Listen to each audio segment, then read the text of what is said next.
So, Hailey Van Lith.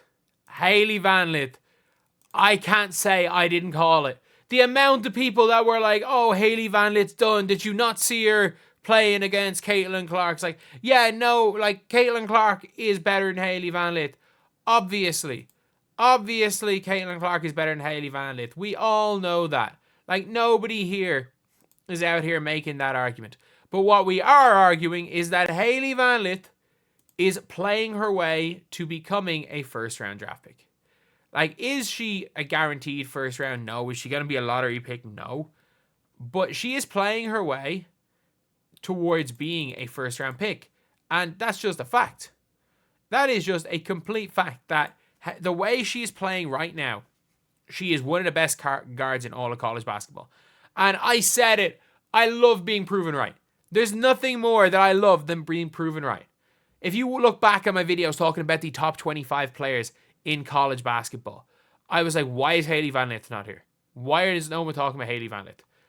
If you look back at like me talking before it, and I'm like, Hailey Van Lith is going to be a draft pick. She's going to play her way into being a draft. She's going to be an early second round, late first round pick. And right now, Hailey Van Lith is playing her way into being a first round pick.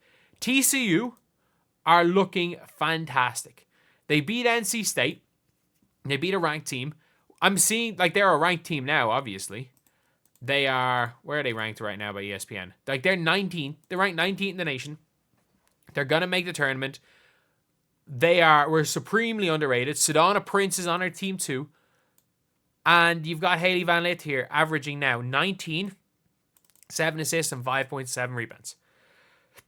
Not shooting the best, but again, she's shooting 41% and 29% from three. She's shooting better than JuJu. She's also now upped her steal average to 2.3 steals per game. She's averaging a block a game. And she's averaging 7 assists to 1.8 turnovers. And a lot of people are saying, oh, you know, it's a system. But it's like, yeah, it is the system. Cool. But that's a system that's going to be there at the next level. Like, oh, she couldn't play in LSU, but she's going to only play in TCU because of the system. But it's like, the system at LSU was with 3 non-shooters on the floor. I'm sorry, if you literally said, this, like, freedom type combo guard 1-2 hybrid struggles while playing with 3 non-shooters on the floor. No shit. I think everyone would. Like, the only point guards that will suit playing with 3 non-shooters are dribble. I'm dumping it down to a big man point guards. And I get it. Those are the type of point guards that the women's basketball likes, but we're now seeing it in the WNBA. Like, we're seeing all of these players and, like, they're talking about it. Like, all the coaches talking about how they want to shoot more threes and be more modern. And it's becoming a modern game. Teams saw what happened with the Fever. And, like, the Fever had a coach who wanted them shooting long twos. But you look at the draft right here. You're looking, obviously she's not going top 8. That's just a given. But if you start to scroll down, you're like, she is a player that can kind of push. With that 13th pick, with the Sparks, with the coach that she has, I would be looking at her going maybe a 13 to the Sparks. I'd be looking at the Mercury, looking at her at 12. I don't think Minnesota will take her at 11 because she's just like Natisha Heidemann. But if they want to, genuinely, if they want to get off Heidemann and they just want a better contract in that scenario, because again, these contracts in the 2025 draft are going to be the best contracts to hold on to in WNBA history. You want as many picks in this draft as possible that are good. I can see her going to Minnesota at 11. Seattle are probably going to look at her at 9. I can't see Indiana looking at her. I can't see New York looking at her. I don't think she's going to be good enough for a top 6. But anywhere from 9 down, these teams are going to be looking at Van Lith. Maybe not Chicago because they've got double bigs and she doesn't really work with double bigs with that 10th pick. But at 9, at 11, at 12, I think she's going to get looked at. She's going to definitely be in consideration at 13. At 14, Dallas, I don't know if Dallas need her necessarily.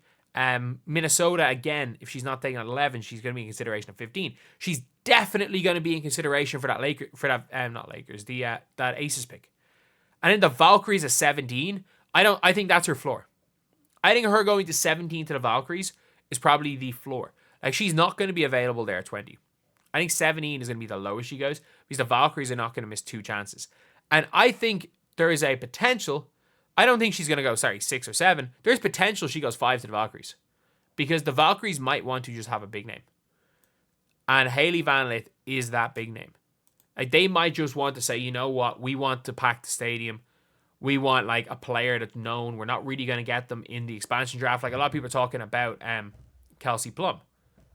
Like, we're going to be talking about, because that was the rumors, like, oh, they're going to push for Kelsey Plum as their one of their like free agents because like she's a big name. She might want to go to Golden State. Van Lith might be the perfect player. Like, I get it. She's not from LA, but like she is a celebrity in her own right. She's being followed around by overtime for her college season, and in fairness to her, she is hooping. Like, she's 6th in the nation in assists. This is someone that they said, oh, she can't play point guard. She can't play point guard last year. No, she wasn't very good at dribbling the ball down and passing the ball into non-shooters. Like, that LSU team was set up to fail. And now you've got Hailey Van Lith playing at TCU, where a lot of people, I can't remember, I think it was it Back to Sports? Made a video about Hailey Van Lith's fit with TCU, and everything he said was right. Like, she's having the best season of her college career, and I get it. She's older than Paige Bueckers. She is a 23-year-old beating up an 18-year-old, but there are a lot of 23-year-olds that are beating up an 18-year-olds at a lesser extent than she is.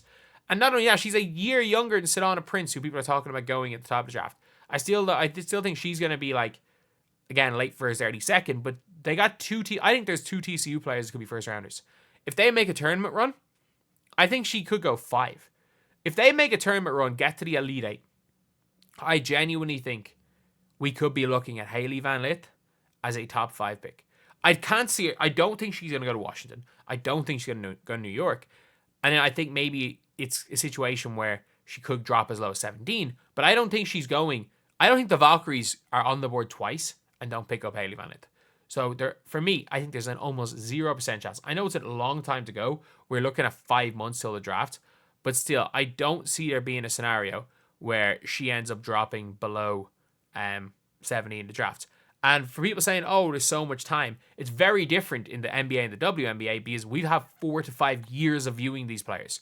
Like, if a player has a bad senior year, they're not going to fall off draft boards. If a player has a bad year, they're not going to fall off draft boards. Just like Raven Johnson is going to probably be a second-round pick if she goes for the draft this year, even though she's literally averaging 3 points a game on 20% shooting, just because of what she's done historically.